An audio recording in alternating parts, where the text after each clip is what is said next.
We felt that in the era of school cuts, we really ought to look at TIFs again under the Emanuel administration to see what, if anything's changed, and what the implications are of the current TIF policy on what's happened in CPS, which is why Catalyst was the natural partner for this kind of conversation. So in a moment, I'll turn it over to my friend and colleague, Linda Lenz, who just by way of parenthetical comment, actually succeeded me as the education reporter at the Chicago Sun-Times in a millennium long gone and a century long gone. Right, Linda, is that fair? It's a century and a millennium long gone. We're not dinosaurs, but at times we feel like them because that goes back a very long time. But in any event, we have a long-standing relationship, as we do with all the Catalyst folks, so this seemed like a natural. And just 2 minutes more and I'm out of here.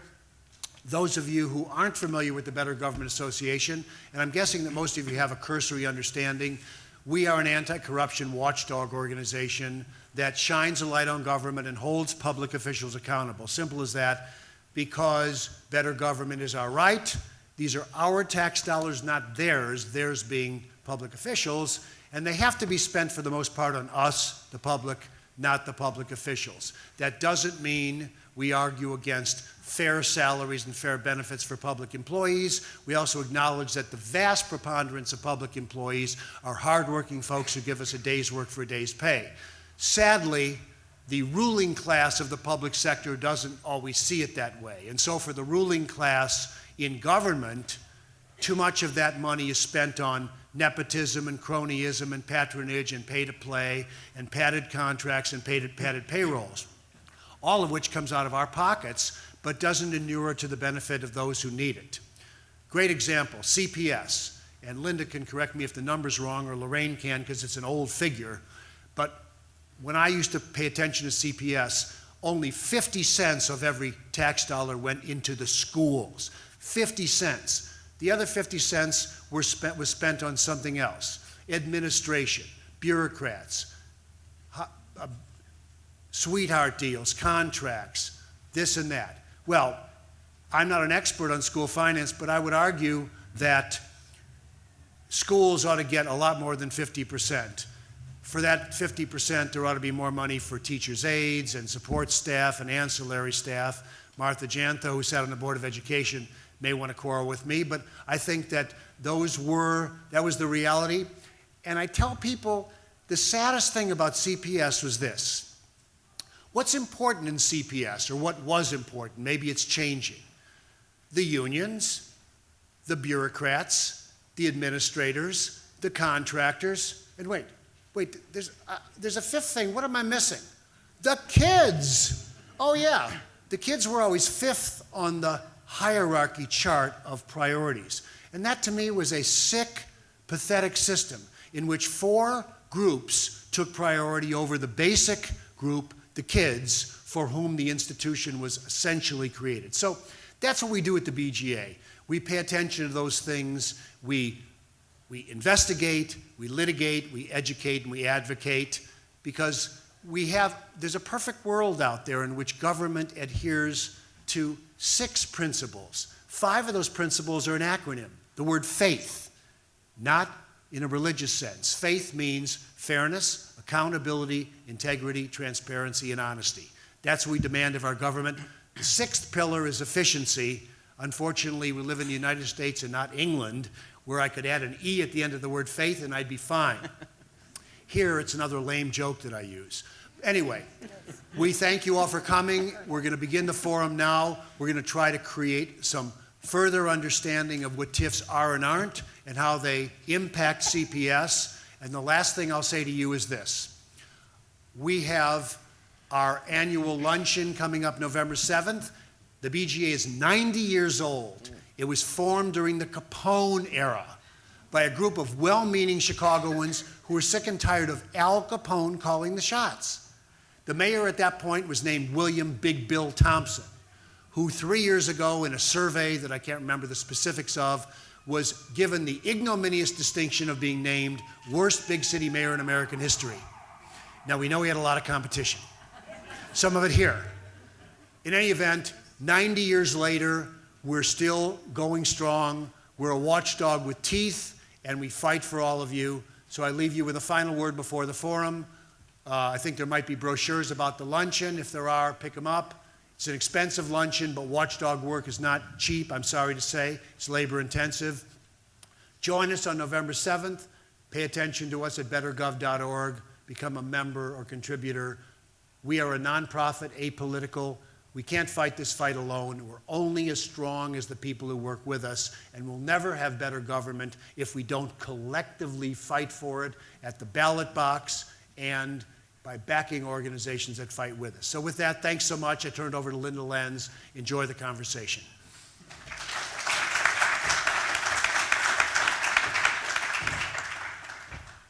Thank you, Andy. Catalyst. There's a brochure out there. I hope you pick it up and read about it. I won't take up any more time since we got off to a little bit of a late start. I'm going to start by introducing a great video that the Cook County Clerk's office put together, sort of TIF 101, to explain how TIFs work. My apologies to you over on that side of the room if you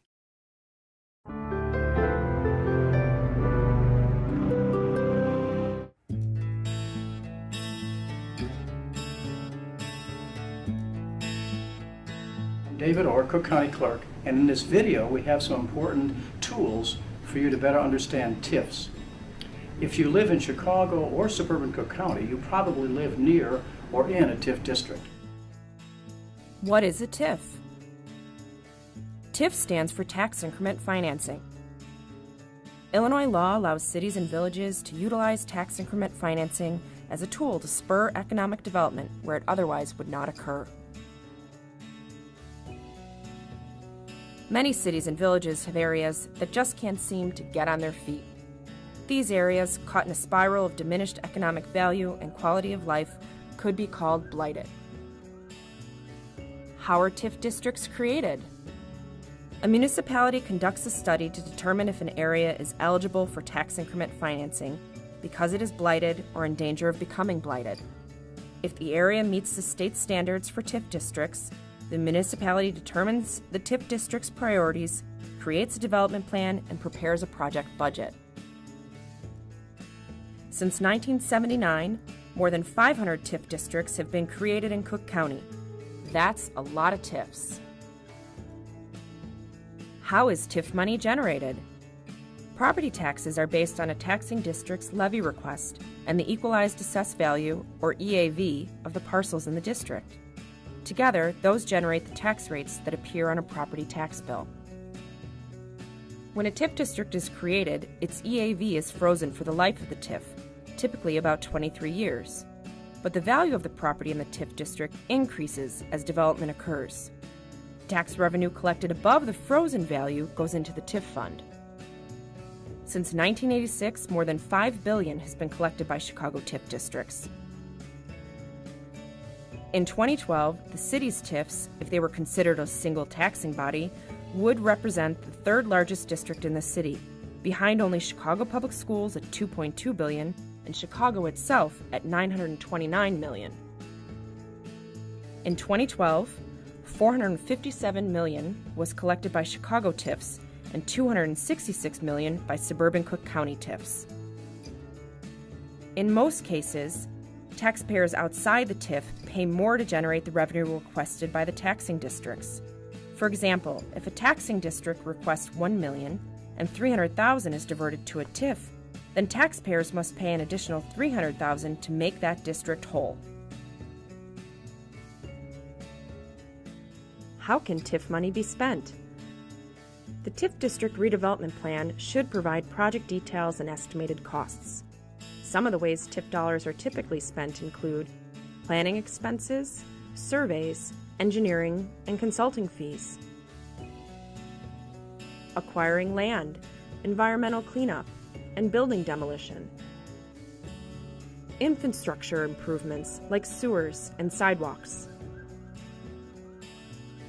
job training for businesses within the TIF district, constructing new buildings like libraries and office parks, renovating existing buildings, streetscape improvements such as light posts and landscaping, and porting, a term used to describe transferring money to an adjoining TIF to help fund another project. What happens when a TIF ends? Once a TIF district redevelopment plan is completed or the life of the TIF sunsets, the municipality must declare and surrender surplus to the county, which disperses the money to the taxing districts. Are TIFs a good tool? TIF districts can be an excellent tool if used properly. But TIF districts have also become controversial and the subject of scrutiny. Here are a few criticisms of TIFs. The term blighted is applied too loosely. Should a downtown high-rise be eligible for TIF funds? Parallel budgets. TIF funds are sometimes called piggy banks or secret budgets because the money is kept in a pot separate from other municipal revenue. Porting, where money in one TIF fund is used for projects in another TIF district. Do property owners in the TIF want the money spent in another neighborhood? If the money is ported, does it still satisfy the original goals of the TIF? Priorities. Should downtown continue to reap most of the benefits of TIFs? Should profitable, multi-million-dollar corporations be eligible for TIF funds?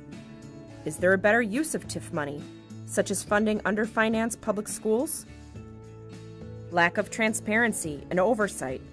TIF budgets and contract decisions are not always discussed at open meetings, made available to the public, or audited by professionals. Determination of success. It is sometimes difficult to gauge whether a TIF was the engine that improved an area or whether improvement would have occurred without the TIF. Municipalities handle TIF districts differently. Some TIFs are controversial, others are successful. But what's universally true is that elected officials need to include the public in the TIF dialogue and to improve the transparency and develop metrics for determining the success of a TIF. I provide some easy-to-use TIF tools at cookcountyclerk.com. Find out if you live in a TIF district, what percentage of your property tax went into a TIF district, and what the TIF districts are in your municipality. For specific project details about a TIF district in your community, contact your municipality.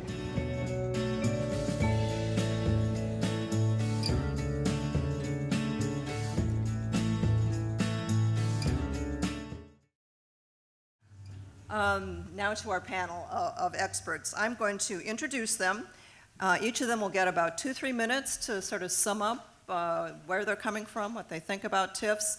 We'll have a brief conversation, and then we'll have questions from the audience. You got cards coming in. If you want a card to write down a question, raise your hand, and someone will bring you a card. If you have a question, write legibly. If we can't read your question, it won't be asked. And raise your hand anytime. The sooner you get your card in, you'll beat the rush of others and have a better chance of getting your question asked. There's already a hand over there. Great, and there's one here too. Excellent. Let's go. Start with Chris Brown. He's the Director of Education and Engagement for LISC, which is a nonprofit focused on community development. He has worked with TIFs both professionally and personally. As a resident of West Rogers Park, he was part of a group that successfully lobbied Alderman Bernard Stone to push for creation of a TIF to build a school to relieve severe overcrowding. Next, Emily Miller. She is the BJ's Policy and Government Affairs Coordinator, and she will highlight some of the systemic flaws in the way the City of Chicago implements the TIF program. Next, we have Ben Joravsky, who is a no-holds-barred political writer for the Reader. He has sunk his teeth into TIFs and shows no sign of letting up. As he says in his own Reader bio, I've zeroed in on larger citywide matters with a special interest in exposing municipal financing scams, most notably tax increment financing. At the end of the table, Bill Vaselopulos, who is the Director of Tax Services for the Cook County Clerk's Office. He has lived and worked with TIF financing for more than 20 years and will share the county clerk's recommendations for improving the program. So let's begin with Chris and your 3 minutes. Great, thanks, Linda. So I'm going to start by thanking Andy and Linda for the opportunity to be here, and I think there's another side of the room over there, so hi on the other side of the podium. So I'm going to agree with David Orr and say that I think both TIFs can be both good and bad depending on how they're used. Linda stole a little bit of my thunder because personally I saw the benefit of TIFs when a new school was built in my neighborhood in West Rogers Park to alleviate overcrowding. Professionally at LISC, I've also seen the huge benefit that TIFs can provide. We were able to use TIF funds to build a health center at Orozco Academy in Pilsen that would not have been built without the use of TIF funds. And that's meant that over 1,000 students and families have been able to access health care at that clinic that they would not otherwise have access to. So in that case, TIFs were very useful. I also think that with the reduction in federal funds, TIFs are one of the few ways that cities have to spur development in distressed communities, and so we have to consider that. And as a city is competing with development projects, TIFs can be a way that they can improve infrastructure, there's the bad word, Andy, to make them more competitive with suburbs or downstate or other states that they're competing with for those projects. As TIFs relate to schools, we've seen them used for affordable housing, which keeps people in communities. And regardless of how you feel about the recent school closings, the reason they used for those closings was underutilization of schools. And so by having more people in neighborhoods, we can help prevent those closings from happening, and TIFs can help with the development of affordable housing to do that. Also related to schools, TIFs can support the development of commercial and retail projects, which generate more sales tax revenue for both the city and state, which can then go back into the school districts. I should also say on the affordable housing development that it's a roundabout equation, but the more kids who are in the schools, the more money the CPS gets from the state, and so therefore TIFs are in some ways helping to increase the CPS budget. Ultimately, also when these projects are done and they sunset, that value will come back into the tax base and be used, but that's not going to happen in several of our lifetimes. I also, on the opposite side of this, I would agree with what David Orr said, is that I believe there's a strong need for community planning in the TIF process, which we don't currently have, and that the LISC New Communities program offers one model of how communities can be engaged in that process for thinking about what should happen with TIF. I think it's important to bear in mind that we should really have these plans in advance. You shouldn't create a TIF and then make a plan. You should really start with what does the community want to have developed in the neighborhood, and then how could a TIF possibly help advance those goals for development. I would agree that there's also we need transparency in all that gets done with TIF funds, and we don't have that. I would say that if TIFs get used for job creation in Chicago, we need to be really careful to ensure that those jobs really are created and that they're retained in Chicago. And I think that we can all agree, as is highlighted in the video, that some areas that were TIFed really aren't deserving of TIF designation and shouldn't have been put in that in the first place. I do think one last point that we need to consider in this discussion, and I'm not trying to take away from the argument about TIFs or the discussion we're going to have tonight, but one of the big issues really is the fact that our schools are inequitably funded in the state of Illinois and across the country. We overly rely on property taxes to fund something that should be, by right, equally funded for everybody across the state and across the country. And so that's while we need to talk about TIFs, we need to talk about how they're used. We also need to think about how we can equitably fund a decent education for all of our students. And I'll stop there. Thank you. Emily. So I'll try to be short and sweet with this. Just to give a bit of context, TIFs have been around in Chicago since 1983, but they really exploded onto the scene between 1998 and 2002. 40% of the TIFs that we have in Chicago now were actually created during that TIF boom. 10% of the city's EAV is currently tied up in TIFs, and 30% of the actual land is in a TIF district. From a structural problem, the way that the city of Chicago uses TIFs, here's the big problem that I see.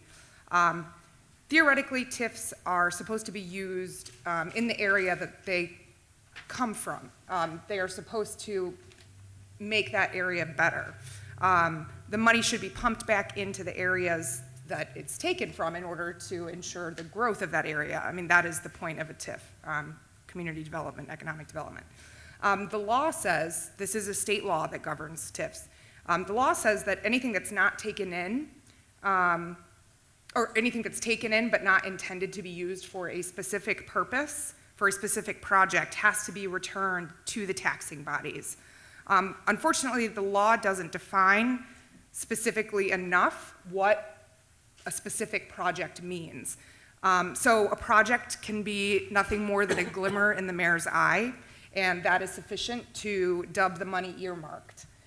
That money is then not returnable to the taxing bodies, and instead it sits in this general fund, which some among us may call a slush fund. So that's where all this extra money from TIFs comes from, because there are theoretical uses for anything, and that's why that money is not being returned to the taxing bodies. So what happens next is that that money sits around in TIF districts, and it can be moved from one TIF district to any other TIF district, and that money can just bounce around from TIF district to TIF district. And there's no way to really track which money is it, which actual dollars is it that came from TIF District A and ended up in TIF District V. There's no way to know that. And some places, that's called commingling funds. I mean, you can't just put everything together in one pot and mix it up and then use it however you want in most places. So I think there are a good number of structural problems with the way that the city interprets the use of TIF funds. I do think that it has been a great tool in several areas that have been, since I started my research, there are a lot of areas in Illinois that have used TIF districts well, and municipalities that have used TIF districts for what their purpose is, and then when it's done, it's over. The TIF ends, and that's that. I don't think Chicago is really one of those areas. So one last thing to keep this conversation moving, but I just want to mention the task force that Andy mentioned. You know, the mayor did put together this task force to study TIFs and to come up with reforms for him to implement. That happened, but I want to make it clear that none of those reforms happened. So there is a report that you can go online and read that has everything that was suggested to the mayor, including increasing transparency measures, actually establishing goals for TIFs, establishing metrics to measure whether or not TIFs are successful. These are all very good things. None of those have actually been implemented. So he did call for that study, and it's sitting there waiting for him should he choose to accept his own mission. So I'll turn it over to Ben at this point. I have to ask one quick question, reporter. I can't stop myself. Who is it that decides where to port these funds? The municipality. The mayor, the city council, Not the city council. Not the city council. Okay, go ahead, Ben. Well, Andy and Linda are correct. I am a borderline obsessive on this subject. And so whenever I come to really nice, polite gatherings like this, I'm heavily medicated to restrain myself. And the medications are just kicking in right now. So I'm going to be really calm and cool as I talk to you very nice people, and I thank Andy and Linda for inviting me today. The topic, as I see, the heading is TIFs and CPS budget cuts. So I'm going to really try to discipline myself and not talk about the 499 other things that are wrong with the TIF program as it's implemented in Chicago, and just talk about in schools as concisely as I can. I've lived in Chicago since 1981, and though I'm not a native of the city, I've kind of studied it closely for the last 30 or so years. And one of the recurring themes that I've been hearing since 1981 is that our schools don't have enough money. And there's so much more we could do with our schools if we have more money, or, as I hear one mayor after another and one alderman after another say, I'm trying to do everything I can for the kids because the kids come first. So whenever I talk about TIFs, I want to let everybody know that essentially this is how it works. You pay approximately $25 million in property taxes last year in the name of education, and that didn't go to education. It went to bank accounts that are controlled by the mayor. So because it's such a polite audience and I'm heavily restrained by all the medications I took before I got here, I will refrain from calling it a slush fund. And I'll just call it a bank account controlled by the mayor. So that wouldn't be a great problem if our city was so overflowing with money that we could adequately support our schools. Unfortunately, we're so broke, or so we're told, that we had to close 50 schools this year, and we had to put up with overcrowded conditions in schools on the northwest and the southwest side. We can't afford basic programs like art, drama, music, and now I've just discovered this week we can't afford a chess program. How expensive can a chess program possibly be?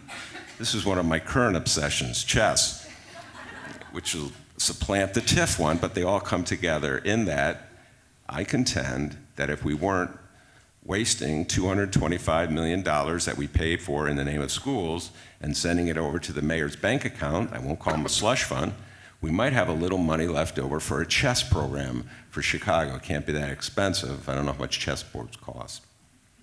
So I presume during the questions we'll get into the intricacies of these things.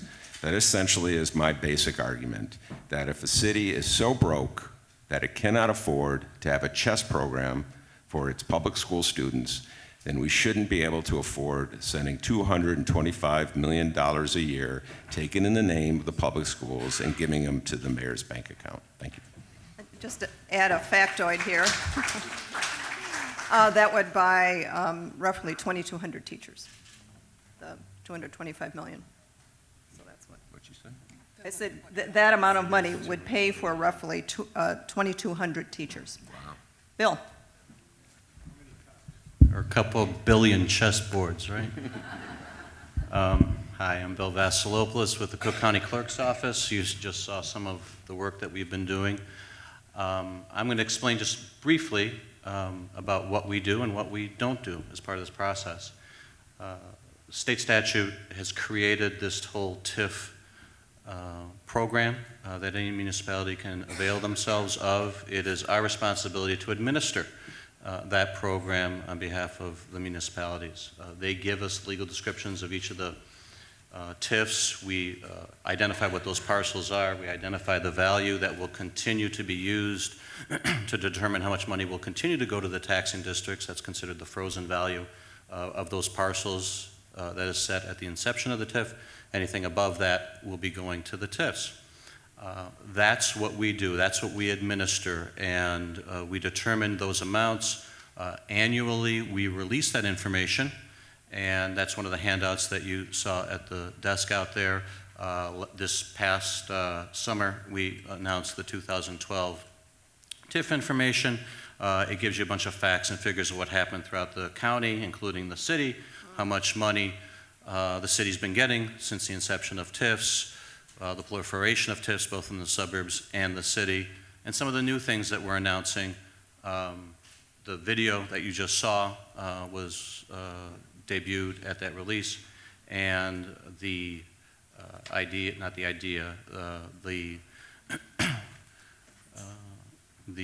advancement that we're going to do for next tax year, that we're going to be putting the specific amounts that is going to TIFs on your tax bill. Right now, you can get that information by going to our website, and that's spelled out also in the package. But I think it's clear and offers greater transparency if we can put that information on the bill itself. So next summer, you should see that on the second installment bills. A brief note about some of the positions that my boss, who I'm sorry couldn't be here himself today, David Orr, has taken, and that is in regards to transparency and clarity when it comes to TIF decision making. He agrees with everything that has been said by the three previous panelists up here in terms of opening things up so that the public domain can be informed and can be involved. Every other budget that any taxing district, whether it's municipalities or schools, is open to a public process. There are hearings, there are open meetings, there are votes that are taken. This is a huge chunk of money that never really sees the light of day as to what determines the decisions that are made, whether the money is going to be spent here or there? It's going to be given to a multi-billion-dollar corporation, or is it going to be given to a mom-and-pop establishment to upgrade their business? Is it going to be used to build parks, streets, sidewalks, schools also? Or is it going to be used elsewhere, and how it gets ported? All those decisions are made behind the scenes, and he has been calling for the last 10 years or so to bring all those decisions to the light of day and include that budget, to include those decisions as part of the budget process of any municipality. That's it for now, and I'm sure we'll have plenty of questions to answer. And as Andy reminds me, we're in touch with the mayor's office to see if being serenaded. Can someone close the door, please? Thank you. To send someone to the mayor's office, and they declined. So you've recommended a number of reforms. Who has to make those? I mean, where is the power to make changes? Is it in the state? Is it with the city? Is it with all of the above? Emily and then Bill. So, the law itself needs to be changed on the state level. But the implementation of the law and the interpretation of the law, that can change on the city level. So the mayor, for example, the BGA did a questionnaire when during the election cycle and asked whether or not the candidates favored strengthening what surplus meant, which would mean that more money went back to the taxing bodies. And that's something that the administration would be able to do. And incidentally, the mayor did say that, yes, he did favor strengthening what the word surplus meant. That hasn't happened. But that's the sort of interpretation that can happen on the municipality level. Emily, you had mentioned earlier the TIF task force that the city had put together. And you're right in your observation, very little of that has been done. And there are some great ideas there. So administratively, there are a lot of things that can be done, both here in the city and throughout the suburbs, following many of those recommendations. But statutorily, in order to enforce it, and I think in order that everyone does the same thing, as opposed to just calling on certain municipalities to do things, everyone throughout the state should do the same thing, and changing the law requiring some of these budget decisions, some of these decisions to go through a budgetary process would be a great idea. See any political will building for that? No. There is a very complex TIF bill that has been sitting around in Springfield for the past 2 years, the details of which I would not even try to get into, that don't have anything to do with what we're talking about, so, no. Yeah. I mean, certainly could see the advantage to the mayor, but what's the advantage to, I don't know, aldermen and others? I mean, no one seems to want to move on this. Well, Linda, you're hitting it on the head there. There's no advantage whatsoever to the mayor to quote-unquote reform the TIF program, because the TIF program works very well for the mayor. As I said before, the schools jack up their taxes, so the mayor claims he's not raising taxes, and then they siphon a portion of the money that make, as David Orr showed in his video, thank you David Orr for putting that in there, they siphon a portion to the mayor. So the schools do the heavy lifting on the tax front, and the mayor gets the benefit. So there's no benefit for the mayor, and since aldermen are cut in to the TIF program because it's really the only available discretionary pot of money that we have in the city, there's no real advantage politically for them. Because, for instance, if you take a look at Alderman Beal in the 9th Ward, he's proclaiming it a great success that they've built a Walmart on what used to be a steel factory. So, and that was done with TIF dollars. Well, he's very proud of that project. We could discuss the pros and cons of that particular project all day. But the way the TIF program works, and enables him to clip a ribbon and pat himself on the back. So you're absolutely correct when you say there's really no motivation for any of our elected officials to change the TIF program. And I remember when Miguel de Valle was running for mayor, and he was the closest we came to a progressive, if that's what you call it. I teased him saying, well, you're not going to change it any more than Rahm Emanuel's going to change it because it's all your money. They give you the money, you get to spend it. And so no, I'm really going to change it. I said, all right, well, he got 10% of the vote. So clearly it's not a pressing issue with the electorate in the city of Chicago. Linda, I'd agree with Ben's comment about the elected officials don't have an incentive to do it, but the people in communities do have an incentive to do it, because it is, to your point about it's the last sort of piece of discretionary funding available, particularly as we continue through this economic crisis. So communities really do have an incentive to organize and put pressure on elected officials to use this money for programs they want to have done in their community, because it's about the only way they're going to happen these days. Is there another state that uses TIFs? Are we unusual? I mean, is there a better model out there someplace we can take a look at? I don't know if there's a better model, but almost every state uses TIFs in some fashion. I think there are only 2 states that don't have TIFs. I think every other state except Arizona and maybe Wyoming. I could be wrong on that, but virtually every state has TIFs, structured differently in some cases, in most cases structured differently, but the basic premise of taking value off of the top and putting it back into the TIF fund exists in all of them. Linda, also I think that's a real sign that this is an issue about how we prioritize and fund projects, that it's really focused on property taxes rather than using more equitable income taxes to fund projects. And it's also a testament to the fact that the federal government has backed away from funding programs in urban areas. They just don't fund city stuff anymore. Which goes to the whole issue of the property tax system funding things. I mean, it's based on a system that wealth was tied to ownership of land from the European days, and that obviously is not the case anymore. It's not based on income at all. So it's difficult to fund things when it's based on a system that isn't based on reality of how much individuals can afford. Yeah. Let's see, I had a question that just escaped my mind. Talk a little bit about, benefit that any of you has seen from any TIF districts. Has anything good come of this so far?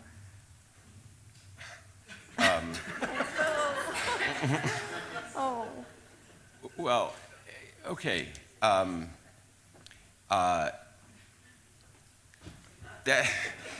a little like, well, other than, how was the play, Mrs. Lincoln, other than that other thing. See. Well, you want me to help you, Ben? No, not right now, Bill. At other times, I do need your help. But right now, I'm closing in on a great thought. Just give me a little moment here. The problem with the TIF program is so great and so vast that I almost am reluctant to list and itemize projects that have been funded by TIFs that I enjoy. There are theaters that I enjoy that have been funded by TIFs. I'm almost afraid to say them because I'm afraid the mayor will then close them down. Millennium Park, which I'm a huge fan of, was funded by TIFs. It always irritates me that they put such an emphasis on the private financing for Millennium Park, thus covering up the fact that it was largely built with public dollars, as though only rich people can build us a nice park, and and then they have that wall which all the donors get. I always we put the taxpayers up there because we paid for the damn thing. Anyway, I went on a tangent. I'm sorry. But I'm listing all the good things that have happened with the TIF. In the city of Evanston, since this is Cook County, they used their TIF dollars to build a Trader Joe's. I'm a huge fan of Trader Joe's, but I've been told that it's so popular at that Trader Joe's that people are literally lining up. It's new in Evanston, Trader Joe's, so I guess that's a good thing. But I don't think you're grasping the spirit of this question. But the problem is that all the waste in this program, all the money that's siphoned off from things that are really important and crucial, like our schools and our parks, sort of just overwhelms the individual projects that I think are good with TIFs. I'm not even certain that I would put the funding of schools into the category of what's good in a TIF program, because even though I believe in funding schools, I'm not certain it works to the benefit of the taxpayers to use money that's supposed to increase our tax base to build schools that don't pay property taxes. It's the exact opposite of what the TIF program is intended to do. So when you ask, well, are there good things that have come out of TIF programs, I think the answer is yes. here and there, we could probably fill up a list of 100. But I think that the overriding program is so flawed that we need to change it. I thought of my other question, and that is, in TIFs, in really disadvantaged communities, you're not generating that much tax money, and there are so many huge problems in disadvantaged communities that how much good can a TIF do? I mean, you know, if you have overwhelming needs and not that much money, what do you accomplish with it? I think you had that idea. I think you wrote a column on that. Yes, Yes, no? about 20 times. I'm so okay. obsessed with this program. But Linda, you're so right. The problem, and there's here another problem with TIFs, and this was getting into something that Chris was saying. If a TIF is supposed to only help those neighborhoods that are truly blighted, that all of us would agree are blighted, then it would be limited to a relative handful of neighborhoods in the city of Chicago. The way we have this program structured is through loopholes in the law governing what's eligible for TIF. Virtually any neighborhood can be TIFed. If any neighborhood can be TIFed, then by definition, the wealthiest neighborhoods will receive the greatest portion of money from a program that's intended to help the poorest of the neighborhoods.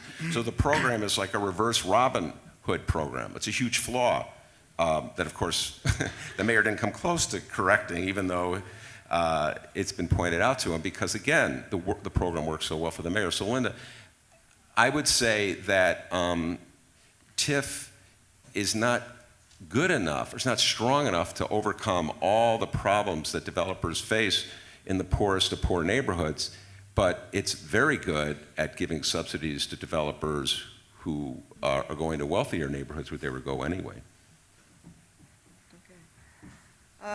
No, let me say one thing to that.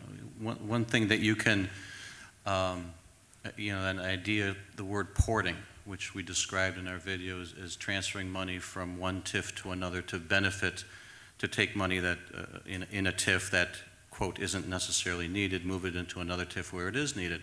Well, why not have a public discourse and discuss porting money to some of those poor areas? Because you're right, Linda, the development, it's a chicken and egg thing. TIF money won't come in until the development starts, and if the development's not starting, TIF money's not going to come in. So in many poor sections of the city, you don't see a lot of growth in those TIFs that are designated. But if you port money from some of the more successful districts into there, then you'll start seeing more development, then the increment in those areas will start going up, and then the TIF will start raising more money. So, but bring that into the public discourse. Let's have a conversation about that, and let the people decide that, as opposed to what currently happens. Chris, I want to bring you in this one, because when we chatted, you talked about how making a little investment actually can trigger more investment that you might not expect. Yeah, I also, before that, I wanted just to quibble with one point about, Ben, about building school buildings. I think it actually is a good use of TIF funds, and the reason I would argue that it fits is that while it does take property that's no longer going to be on the tax rolls, having strong schools in a neighborhood does improve the value of the community and does serve people who are in those neighborhoods. And as I said in my opening comments, I benefited from that in my own community. So I've seen that the school my kids went to is a better place because there are fewer kids there in overcrowded situations. So I think it is a place where we should be doing that.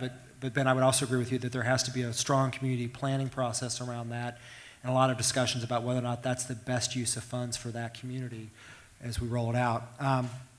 Linda, to your question, I was thinking about that we've at LISC have been able to fund a number of affordable housing projects around the city, and TIF funds have been a key piece of sort of closing the financing gap to be able to make those projects happen.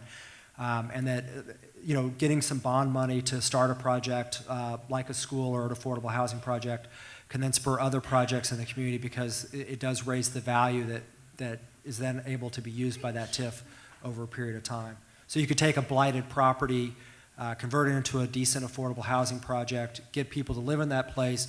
It raises the value of other properties around that, and that helps increase the level of funding that should be available for the community to decide what to do with. How do suburban TIFs fare in terms of the issues that we've been talking about? Well, Do they behave better? They behave differently, and in most cases better. You asked earlier about where is there benefit in TIF, where is there good TIFs. If you go to the suburbs, they handle TIFs totally differently than the city in most cases. The city will TIF entire regions, neighborhoods of a community and figure out what they're going to do with the money later. In most suburban TIFs, especially this is the early TIFs, and it continues to this day, most suburban TIFs target specific areas in their suburb for a specific purpose. It is blighted or undeveloped, and everyone would agree to that. Whether you agree to blight is another matter to be discussed, but it is undeveloped. And they target that area, and they have, when they designate the TIF, they've got a deal already in place. They're going to put a Target or a super mall in there with a Target and a Kohl's and the other ancillary shops in there, and target an old UPS transport station and demolish that and put in that type of development. And when it's targeted, it's very successful in many cases, and many times the TIF will close early because you're not looking to spend the money elsewhere later on. It's not adjoining other TIFs. It was for that particular purpose. They met their goals, and after 15 years, they may close the TIF up. In those cases, you have some success. The city, though, create huge, on average, huge areas of the city are TIF'd, and then they figure out what they want to do with it later. Thus, without having that targeted purpose from the get-go, you run into your issues of how you use that money. And also, just something that Bill reminded me of, in some of the suburbs, there is a independent school board that's riding herd on the municipality when the TIF district is created. All tax And districts, yeah. so, yes, but some are more independent than others. But anyway, the point is that you have to look at a TIF, if you're a school district, as an investment. So we, the school district, are going to give up a portion of our tax base to the city, and in exchange, the city will invest those property taxes wisely, so we either have more schools built down the road or more tax dollars flowing in. If the suburban school district feels that the city is not wisely, prudently investing that money, they'll fight back. It has happened in Oak Park, for instance. What's that? Hoffman Estates with Sears, correct. In the city of Chicago, as we all know, the Chicago School Board is part and parcel of Mayor Emanuel's administration. They're appointed by the mayor. They pretty much do whatever he tells them, and they've certainly never raised a fuss about the millions and millions of dollars that fly out the window every year in the TIFs. So I think that's a strong argument, actually, for an elected school board that. Although That's I always another say, forum. I always say, when I look at the other elected officials, the choices that our electorate makes, I don't know why you did I don't know why it would be any better, but anyway, in principle, it's a strong argument. I probably should know this, but I don't. Does anybody know if the Chicago Teachers Union has taken a stand on TIFs? On TIFs? Yeah. Yeah, they're, well, this current administration, they've come out pretty strong for all sorts of things, Yeah. mainly taking the surplus and kicking it back to the Yeah, schools. right. So, yeah, before That's this been done. administration, they were pretty quiet about it. Yeah. Okay, we will. Has also come out very strongly against TIFs that go to corporations like the Board of Trade. They need $15 million. Does Cadillac Chevrolet Okay. dealership need Yeah, I'm going to. $1 million? So they come out against things like that. Okay, for the benefit of those who are watching this on TV, et cetera, the lady in the audience said that Chicago Teachers Union has opposed TIF money going to well-established, wealthy entities like the Board of Trade and so on. Thank you. Nice transition. Thank you very much. We'll go to questions from the audience, which we add to the comment from the audience. Okay, can any members of the panel name a successful TIF which spurred economic development in either Austin or North Lawndale? Who has an encyclopedic knowledge of? No? Do you not know, or do you say the answer is no? You don't know? No. I don't know. I'm not saying the answer is no, I just Okay. don't know. Where were the North Lawndale lost? Yeah. I don't know about economic development. There was some TIF funds were used to support Lawndale Christian Development Corporation's building of the MLK apartments, but it's an affordable housing project, not an economic development project. Lawndale is the most TIFs portion of the city. 24th Ward is 86% TIF. 20, Yeah, he's right about say it again. 86%. 86. Of Lawndale, the 24th Ward, is in a TIF district. Okay, 80%. 86% of Lawndale is in a TIF district. Thank you very much.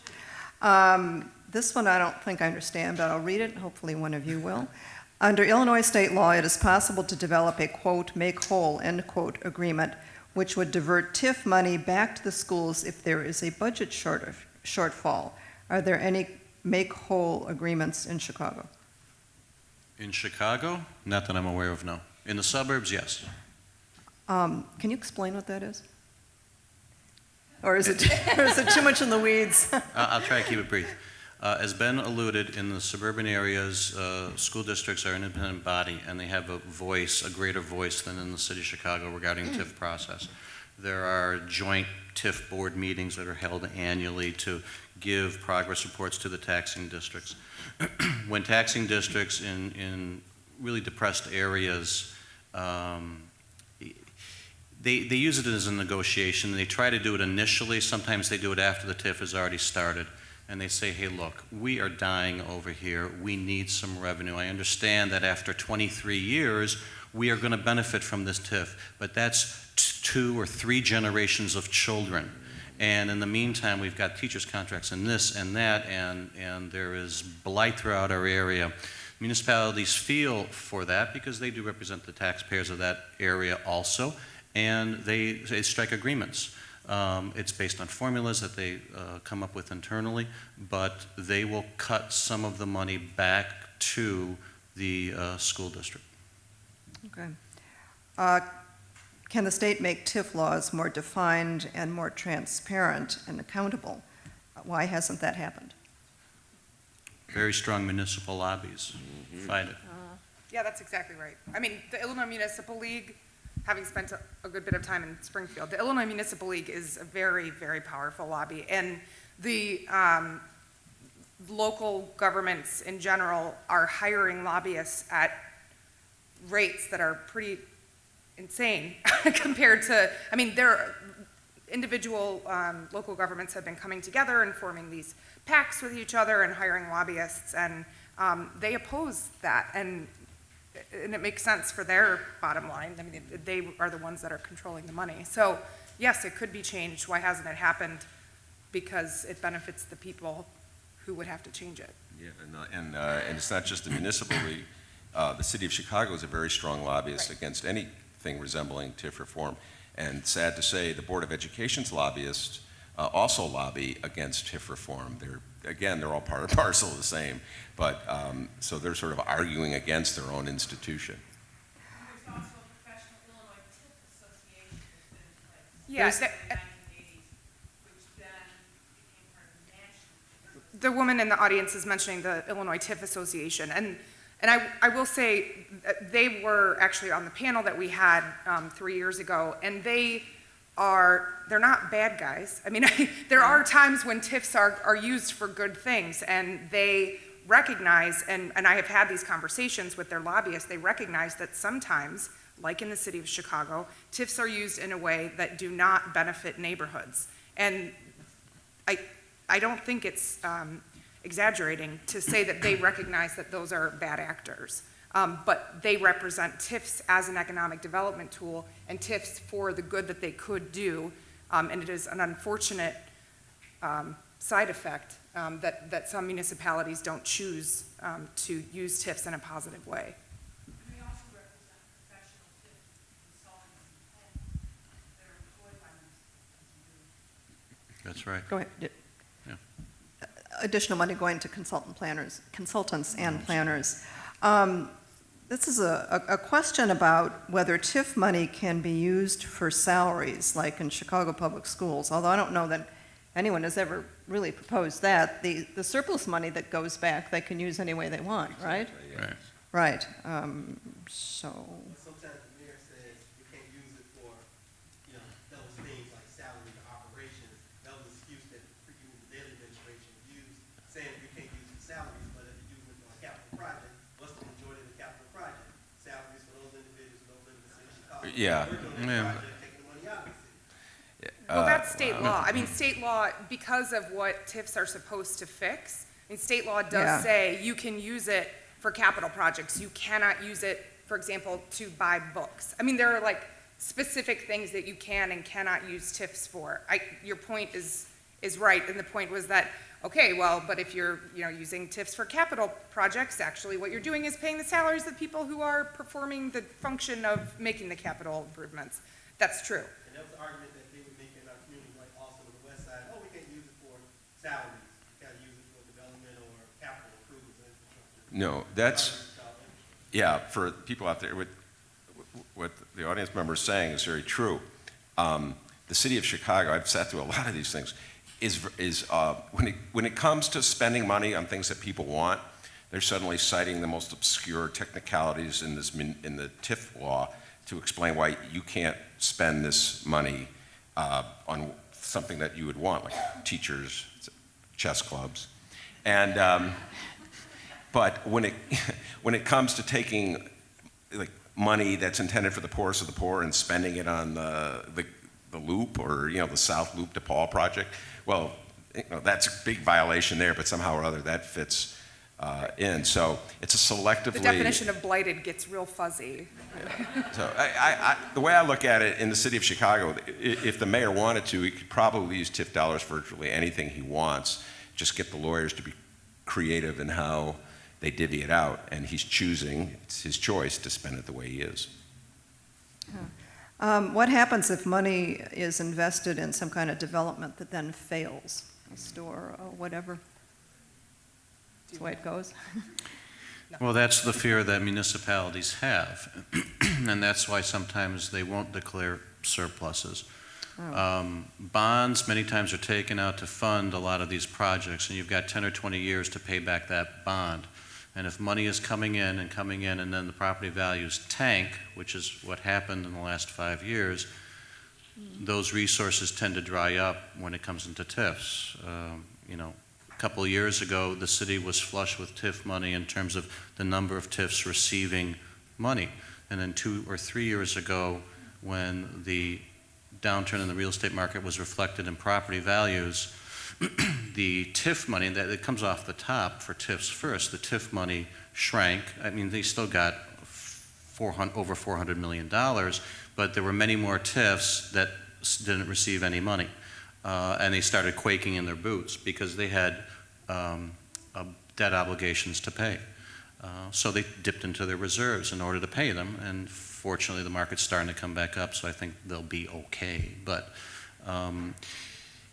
there are some TIFs in the south suburbs that got off the ground, development occurred, and then the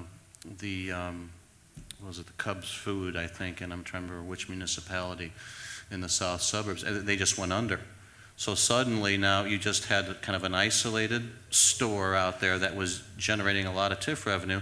Well, when they went out of business, property values tanked.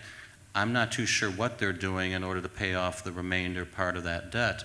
I think they had to restructure things, bring in other properties, just to develop more increments so that they can continue to fund the bonds. But it is a danger that they are leery of, and that is the main reason, not to purely defend TIFs, but that's one of the reasons why they are reluctant to declare surpluses on a regular basis.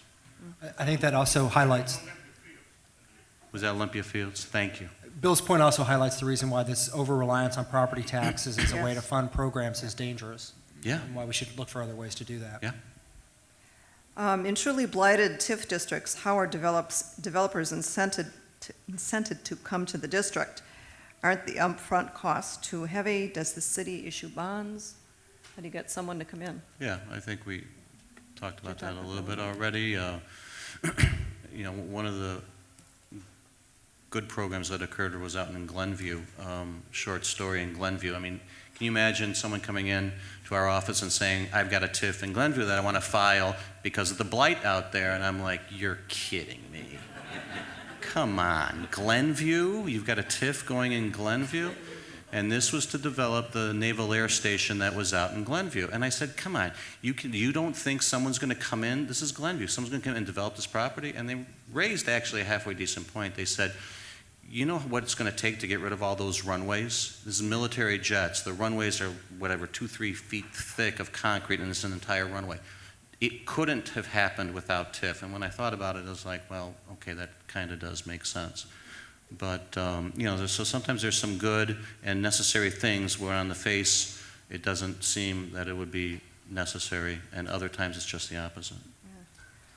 Linda, I think the other thing is that we live in an environment in which we have to compete with other places to get jobs and industry to come here or businesses. And whether we like it or not, and I personally am against providing incentives to businesses to relocate somewhere, but we live in a world in which people do that. And so we're competing against the suburbs and other states and other locales who are willing to fork over lots of money to other businesses to move to their place. So we have to be able to compete with those either by producing infrastructure or subsidies for projects like the one you're talking about. This is a question about how city planning fits into TIFs. Have city planners come near this topic? What's the question? Well, I'm not sure. It says, what role should the city planners play in the TIF dialogue? There's the role they should play, and then there's the role that they actually play, which is, of course, the whole story of TIFs anyway.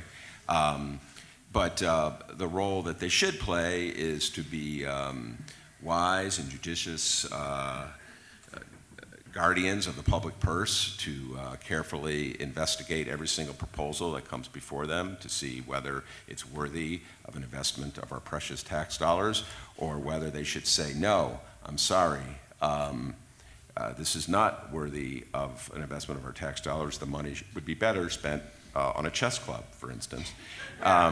But in actuality, and I feel sorry for the professional planners in what I'm still calling the Department of Planning, even though I think it's Housing and Economic Development.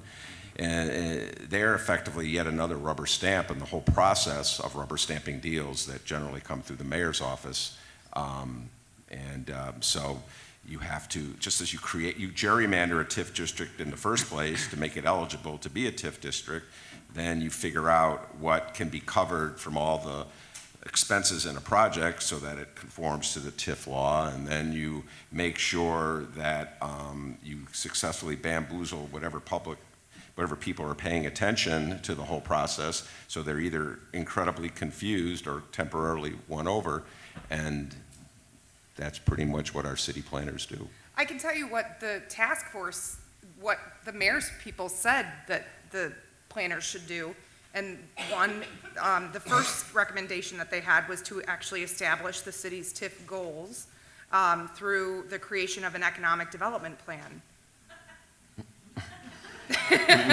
Right. I mean, yeah, that's a really good idea. And then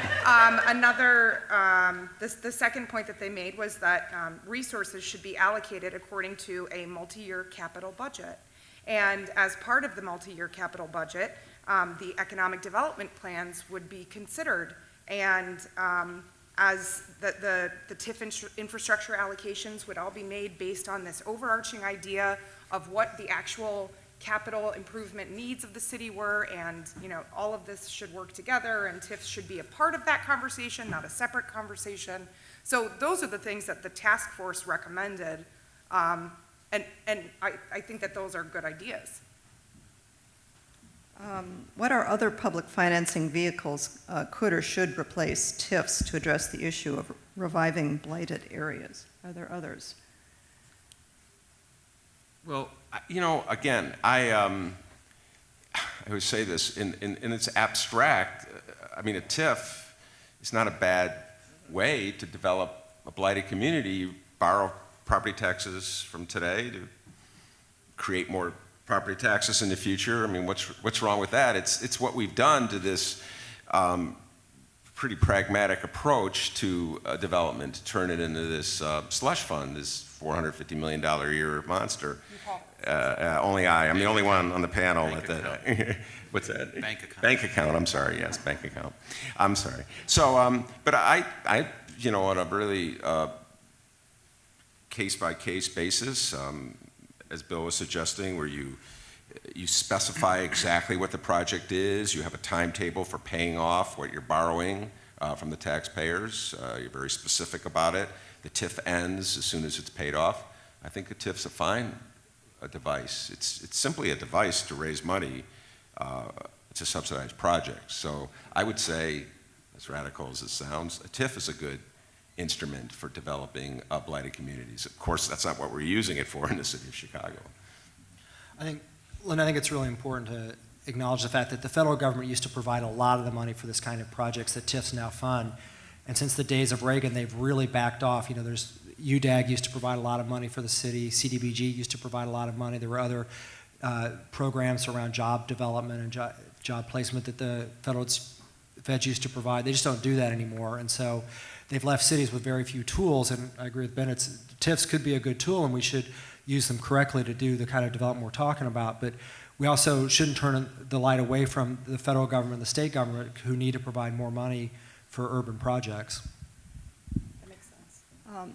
Under this administration, the mayor's administration, there is more information online about TIFs. Can one of you talk about what has been put online and what is not been put online?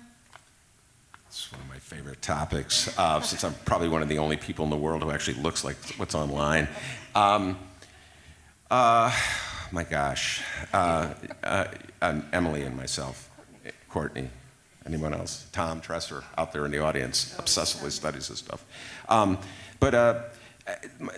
Again, let me give Mayor Daley a little credit. Since we're showering all this credit on Mayor Rahm, Mayor Daley had a lot of information on TIFs as well. In fact, when I take a look at Evanston's TIF program, I think that the city of Chicago is far more, I hate to use the word transparent, but there's a lot more information.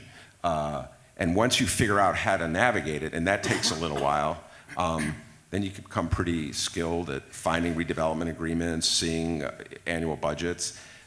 The problem is,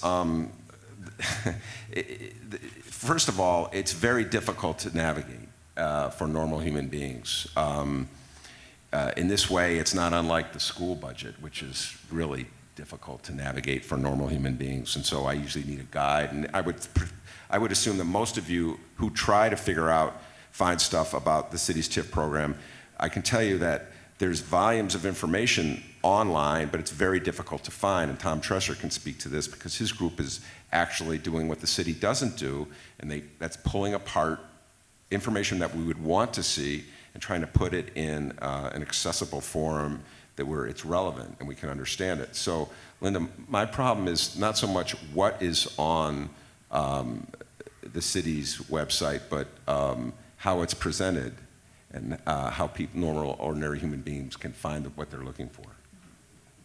Tom, you want to wave so people know who you are? Hey, everybody, we got 27th Ward TIF illumination graphic up here. So if you haven't gotten one, we'll make sure you get one before the meeting is over. This explains the 12 TIFs up to 27. Okay. That was an interlude from Tom Tresser. And Tom, what's your webpage for? TIFreports.com. And you can find him at TIFreports.com. 27th Ward is next up. This is something that was in the video, and it was like, oh, that's interesting, but at least one person would like us to go through it again, and that is, please explain how taxpayers in a TIF district pay more in taxes.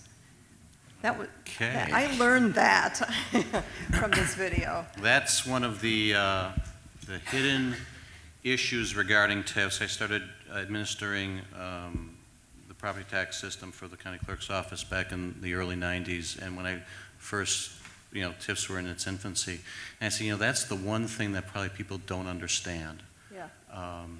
What happens is that the property values, and I'll try to make this brief because it's very complicated, but the property values are suppressed within the properties that are in TIFs. The taxing districts can only access the frozen value.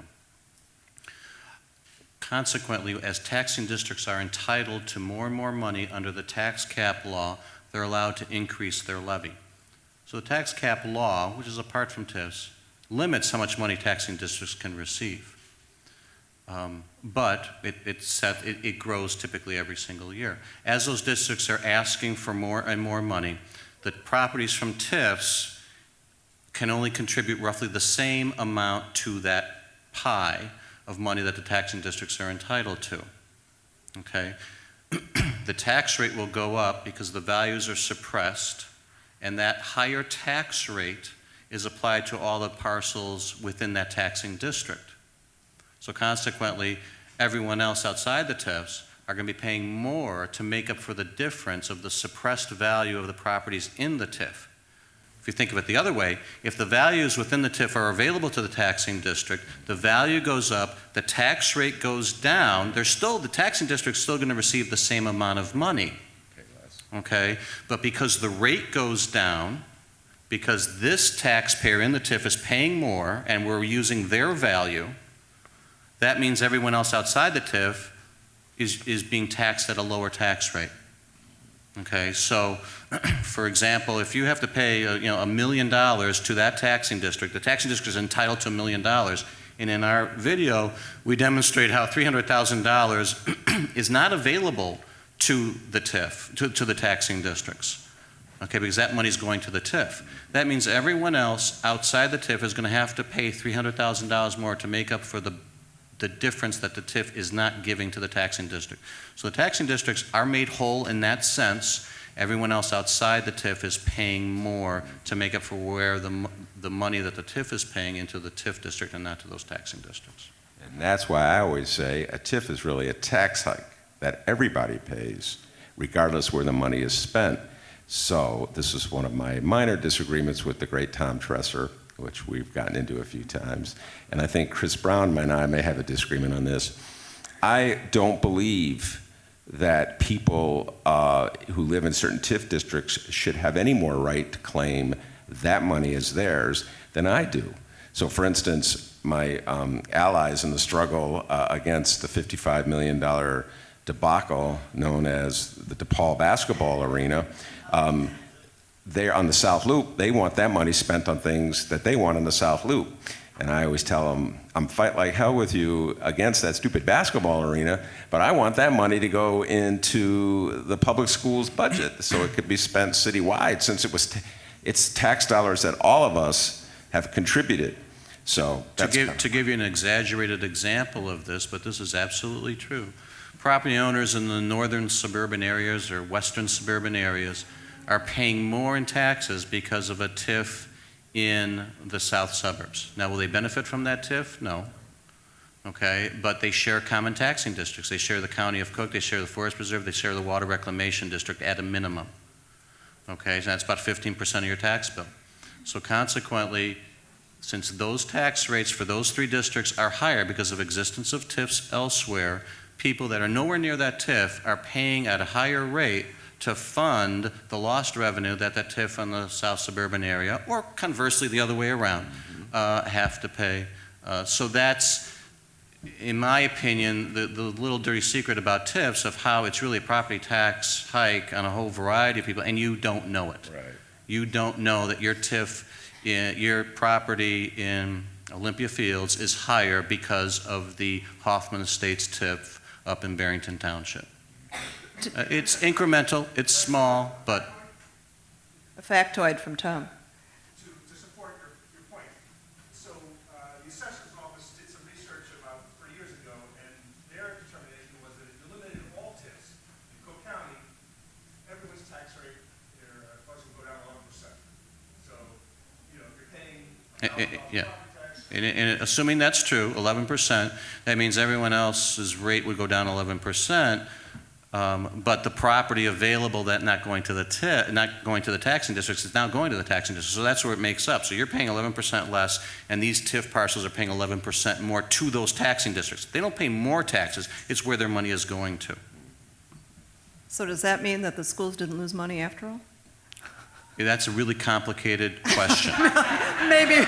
In most cases, no, I'm serious. In many cases, no, they are not losing money. It's where they're getting the money from. The tax cap law, which has nothing to do with TIFs directly, tax cap law limits how much money they can access. So, and most all school districts and most taxing districts in general are at their maximums. That's Yeah. all that they can receive Right. under the tax cap law. So with or without TIFs, that's the maximum they can receive. It's where they're getting it from. Now, I can get into some details about how some taxing districts are at rate ceilings, and if their values were higher, they can access more money in specific funds, so that's partially true. But as a whole, for a long period of time, it wasn't that the taxing districts are outright losing money to the TIFs, it's just that the TIFs are getting money and everyone else has to pay more to make up for the TIF difference. Yes. So, Got that, everybody? but We are running out of time, and so Ben wanted to say something. I'd like each of you to, say something No, after listening to this conversation. yeah, Looks this pretty- this is heading into real geekdom country whenever Bill and I get together. I mean, like fantasy football people. But the property tax cap was instituted to protect the property taxpayers of the state of Illinois from outrageous increases in their property tax. So what they've devised with this TIF scam, and it's a beautiful scam, I got to give them credit, is that they claim they're abiding by the property tax cap law because they're only taxing you to the limit on schools, but got this secret tax hike that's not controlled by the cap, which then takes money that you pay thinking is going to your schools and sends it off to the bank accounts, not the slush funds, the bank accounts. So it violates the whole purpose of the property tax cap, and then it makes it even more cynical when members of the Board of Education come back and say, well, we can't use that TIF money for our schools because it would violate the cap. And I'm like, well, you're already violating the cap. Why don't you go to Springfield and change the law? And if then you can get that money. Okay. Bill, what would you like? What are your closing words to this group here? Closing words, I can go on and on and Yeah. on. Yeah. The last point I made is something I've always been interested in expressing to everyone about how everyone shares a greater burden because of the existence of TIFs. I think that's a little known fact. And something, the other point is that, TIFs are probably here to stay. And how TIFs are managed, operated, and budgetary decisions are made should come before the public, because it is the public's money.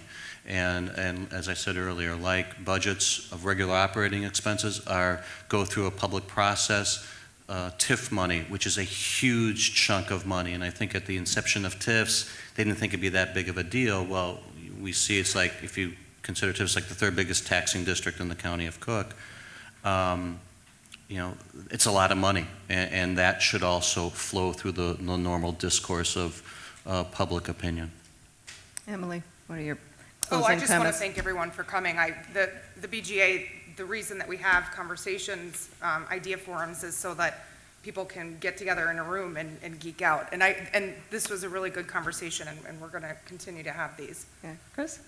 I think I'd just say that a lot of what we've talked about is good reason for us to think about our over-reliance on property taxes to fund schools and community development and a whole bunch of other activities. And we should push for transparency in TIFs, but also push for more funding for the programs we care about. This has been a great evening. I hope you agree with me on that. Thank you to Roosevelt University for providing the space. Thank you to CAN TV for taping all this, and thank you to our fabulous speakers and to you, the audience, for coming and staying.